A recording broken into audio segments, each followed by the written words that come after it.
বাংলাদেশে যারা আন্দোলন করেছে তারা যদি মহাবীর হতে পারেন, সরকারের গুরুত্বপূর্ণ জায়গায় তারা যদি আসীন হতে পারেন, তাহলে এই প্রবাসীদেরকে তো আরো বেশি গুরুত্ব দেওয়া উচিত। এদেরকে আমি ওই দিন বলেছিলাম যে এই প্রবাসীদেরকে তো বিপ্লবী প্রবাসী এবং এদেরকে রাষ্ট্রীয়ভাবে স্বীকৃতি দেওয়া উচিত। সংযুক্ত আরব আমিরাতে যেই প্রবাসীরা এই জুলাই মাসের 19 তারিখ 18 তারিখে যারা ওইখানে বাংলাদেশের ছাত্র জনতার আন্দোলনকে সমর্থন করে বিক্ষোভ করে জেলে গিয়েছে, তাদের মধ্যে কয়েকজনের সাথে কথা হয়েছে, প্রবাসী কল্যাণ মন্ত্রণালয় তারা এসেছিলেন।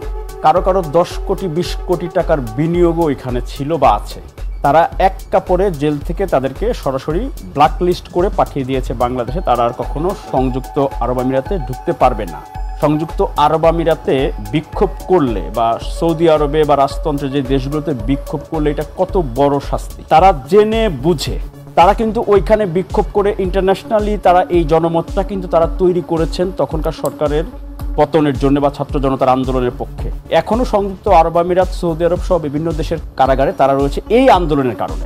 বাংলাদেশে যারা ছাত্র আন্দোলনের নেতৃত্ব দিয়েছেন তারা অনেক গুরুত্বপূর্ণ জায়গায় সরকারে আছেন, আবার সমাজেও তারা অনেক প্রভাবশালী বা পাওয়ারফুল, অনেক গুরুত্বপূর্ণ, বা তাদেরকে মানছেন সবাই বা মানতে বাধ্য হচ্ছেন। তাহলে এই প্রবাসীরা যারা জীবনের ঝুঁকি নিল, দেখেন একে তো তারা জেল জীবন, ফাঁসি হতে পারতো, যাবজ্জীবন সাজা হয়েছিল অনেকে, যাবজ্জীবন সাজা। এই ঝুঁকি নিয়ে তার ব্যবসা বাণিজ্য, তার পুরা জীবনের সব অর্জন বাদ দিয়ে ঝুঁকি নিয়ে জেল খাটবে, তার সারা জীবন জেলে থাকতে হবে, সেই ঝুঁকি নিয়ে তারা আন্দোলন করলেন।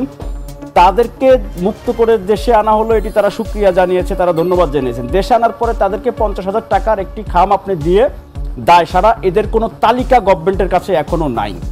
বাংলাদেশে যারা আন্দোলন করেছে তারা যদি মহাবীর হতে পারেন, সরকারের গুরুত্বপূর্ণ জায়গায় তারা যদি আসীন হতে পারেন, তাহলে এই প্রবাসীদেরকে তো আরো বেশি গুরুত্ব দেওয়া উচিত। আমি ওই দিন বলেছিলাম যে এই প্রবাসীদেরকে তো বিপ্লবী প্রবাসী এবং এদেরকে রাষ্ট্রীয়ভাবে স্বীকৃতি দেওয়া উচিত। রেমিটেন্স শাটডাউন করে যেমনি তখনকার সরকার শেখ হাসিনা সরকারকে অর্থনৈতিকভাবে চাপে ফেলেছে, আর এখন এই 5 মাসে রেকর্ড সংখ্যক রেমিটেন্স পাঠিয়েছে কিন্তু এই প্রবাসীরা এই সরকারকে সাপোর্ট দেওয়ার জন্য। কিন্তু তাদেরকে আমরা ন্যূনতম মূল্যায়ন করতে পারছি না।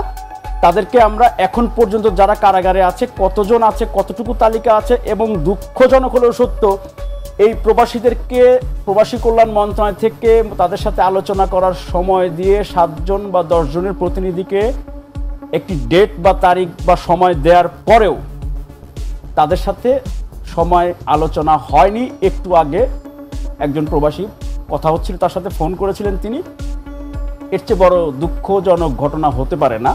মুখে মুখে আমরা বলি, এটা আসলে কোনোভাবে কাম্য নয়, কারণ বিশেষ করে প্রবাসী খাত নির্ভর যে আমাদের অর্থনীতি, সেখানে আমরা এটা কোনোভাবে কাম্য নয়।